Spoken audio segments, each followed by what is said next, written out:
Hace más o menos 4 años que intento conseguir una entrevista de Al Diablo con el Diablo y pude hablar con Orlando Jones, uno de los protagonistas, uno de los del grupo de amigos de Elliott, que me contó cómo fue ser parte de esta producción, cómo fue, por ejemplo, improvisar en algunas escenas, divertirse a lo loco y trabajar con tantos, pero tantos personajes en una sola película. We now return to Mira Akien and Contre with our latest interview. We were generally playing a different character every day, so you've got like 2 or 3 hours in the makeup chair, and then you kind of go do the thing. So, you know, the prep on those days is really long. You spend a lot of time in the makeup hair trailer. So you're not, it's not a joking around shoot like that, just because the prosthetics and all that takes so much time.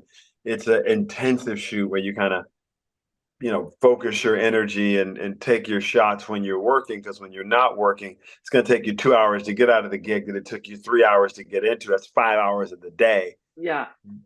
That you're not shooting. Yeah. And you're sitting in a tiny room. So. The devil, with offices in Purgatory Hell in Los Angeles, will give you 7 wishes for one piddling little soul. Is this real? It could be. It's always fun when you know, kind of get to, you know, do multiple things and not have to, you know, play. Often in a movie, it's about, you know, the larger story. So the character you play is really a service to the story, right? I think probably one of the most fun is Toby Huss and I doing commentary on the basketball game.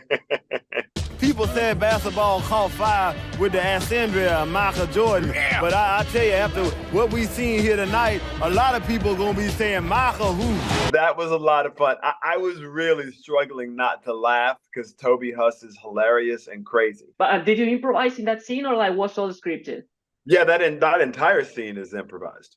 Oh my god! Yeah, there is no script. we are literally riffing. That is what that is. Un momento. Estoy hablando español. ¿Qué diablos? Realmente estoy hablando español. I'm from Argentina, so my language is Spanish. You did an entire scene in Spanish. So tell me, how tricky was that? How was shooting that entire? Because it's hilarious. It's probably more fun than anything else. You know what I mean? It was. I just thought the scene. It doesn't work if you do it in English and then you translate it. It's just, you know what I mean. If Spanish was my first language, I felt like it would be much funnier if I just did the entire scene in Spanish. And yeah, it just made me giggle. Lo francés, Raúl. Mira nada más tu alrededor. Cualquiera de ellos es capaz de sacrificar su vida por mí si me ven en peligro. I think mostly it's just about trying to make it feel like it's the character and not you. You know what I mean? Like there's nothing worse than doing something like that and the character and it sounds like the actor is struggling to speak the language. Yeah, but that's not the case. Yeah, that's not the case with scene. It's like did you know what you were saying? Because it's like you. Yes, really of course. Yeah. Yes. Elliott, the critics apparently, it's already won the Pulitzer Prize and hasn't even been published yet.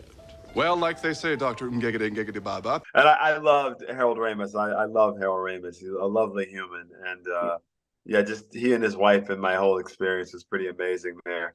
And he kept saying to me, "You're past this movie in your career. Like this is more like what you did on Mad TV. Like, you know, move on to the next thing." And having come from a sketch comedy show, I really kind of took him to heart, right? That he was like, "Look, you know, go on. I know this is fun for you and come do it and great, but I want you to do other things." So really special guy. I miss him. He was probably by far one of the most kind and like gentlemen, like super funny, but very, very kind, very calm. Do I know you? Oh, I sure hope so. We've only been working together for the last 4 years. I don't think I've ever seen you before. It's just a fun movie to do. I mean, Miriam Shore is hysterical. You know, Toby Huss is hysterical. I mean, there are so many people. Paul, Brendan. You know, I mean, it was really a lot of fun. It was kind of hard not to have a good time on that set because every day you're working with a bunch of, you know, comedians that are legitimately brilliant. So, you know, I mean, and also fun to see Brendan do that transformation again recently and win an Oscar for it. You know, just a lovely guy. It was a super fun movie.